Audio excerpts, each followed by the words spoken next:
Mga kazumba, samahan niyo ako ngayong Easter Sunday dito sa Okada. Pero first time ko pa lang dito kaya di ko pa alam ang mga pasikot-sikot. Niyaya pala ako ng BFF kong si Eileen na mamasyal sa Okada ngayong Easter Sunday para iba naman daw ang ambience. Di natalin. Di tamaagi. Wala talaga akong idea kung saan na kami banda at kung saan kami dadaan patungo sa gusto naming puntahan. Buti okay lang mag-video dito din.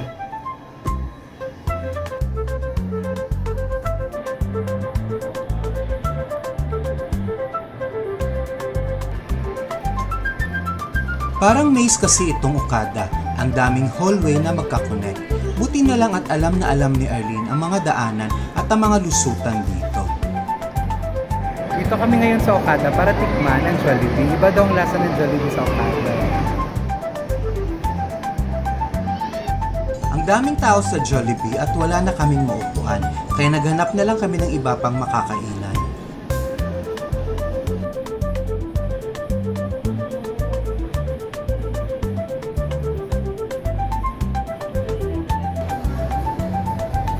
Walang mono. Wala akong mono pa.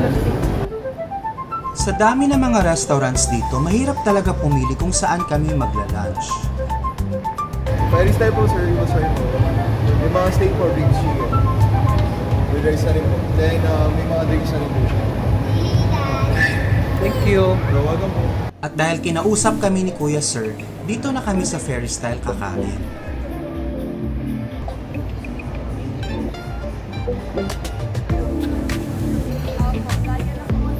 Wala yata sa menu ang 12 ferry combinations na inoffer sa amin ni Kuya Sir.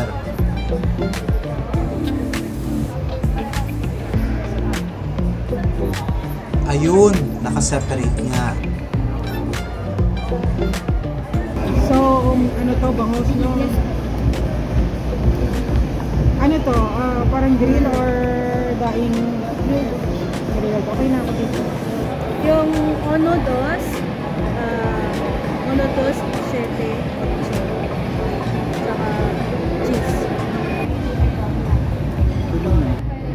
Oo, cold water na lang. Si Hana nasa Maynila pero si Gary nasa Negros. Hola! Curry nacho, sir. Ha? Una, dos, tresa, tresa. The nachos is so flavorful. I can taste the avocado, red beans, salsa, and ground beef. The tortilla chips and crunchy and colorful too.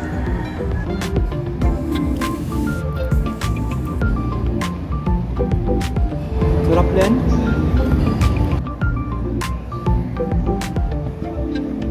Ngamit man, Hola. Combo dos po. Rum steak. Sa kanya, And jumbo chef. sa akin, tingin ng ano, sauce. Thank you. Okay po. Enjoy po. Thank you.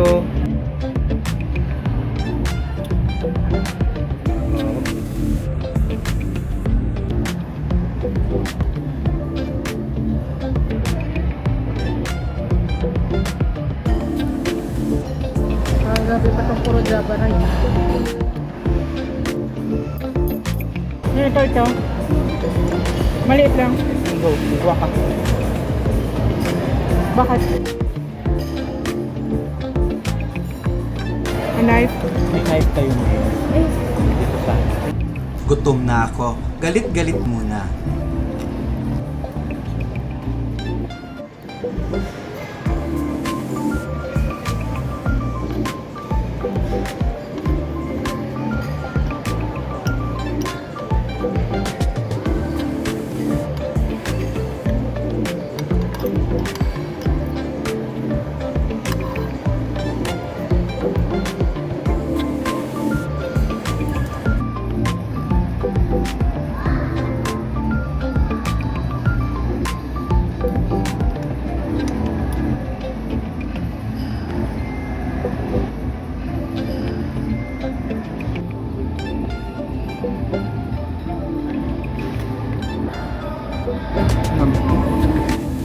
Masarap yung ano nila.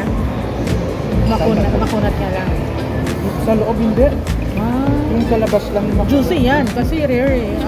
Juicy yung loob niya, pero Bakit yung masarap? yung pan niya, yung sa labas niya. The perfect bite.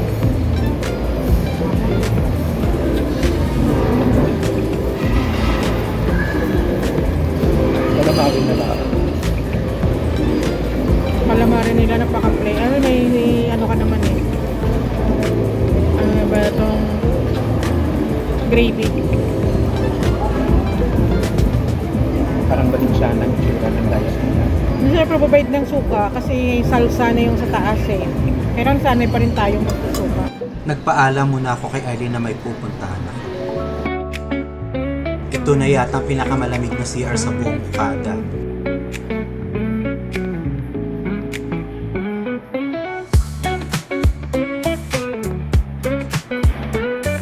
After lunch, ikot-ikot, pasyal-pasyal para ma-familiarize ang buong lugar.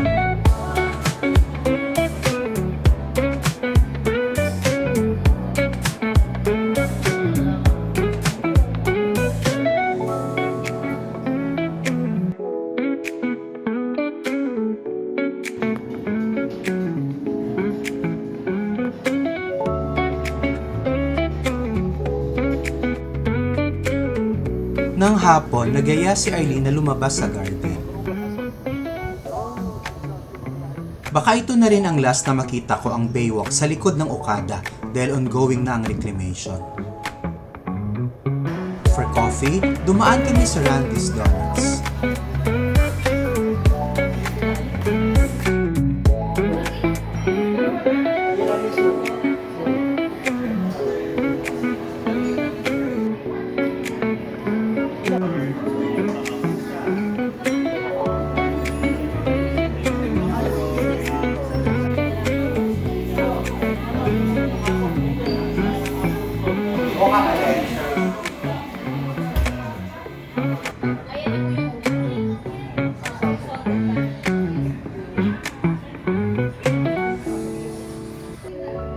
Nag-C2 na ako, iced salted caramel na may kasamang glazed donut. Hindi ako mahilig sa sobrang sweets.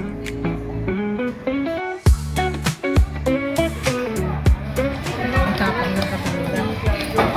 Or ano lang talaga. Dahil maliit yung lagayan. Ang tapang ng kape nila. Baka dilat na naman mata ko nito. Ayan na ang candid review from Arlene. Matapang ang kape nila, just the way I like. Lumabas na kami agad ng mga 6:45 PM para abangan ng fountain show.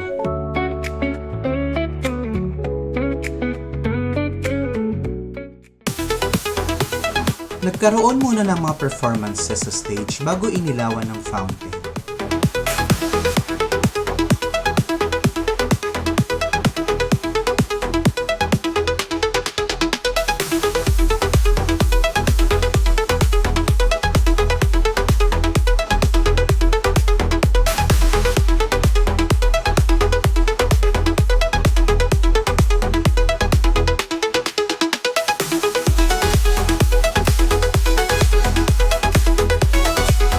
At ang highlight ng gabi, ang Okada Fountain Show.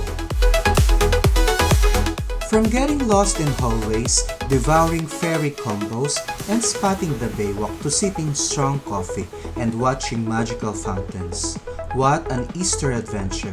If you're looking for food, fun, and a touch of luxury, Okada is a maze worth getting lost in. Happy Easter mga kazumba! Hanggang sa muli! Bye!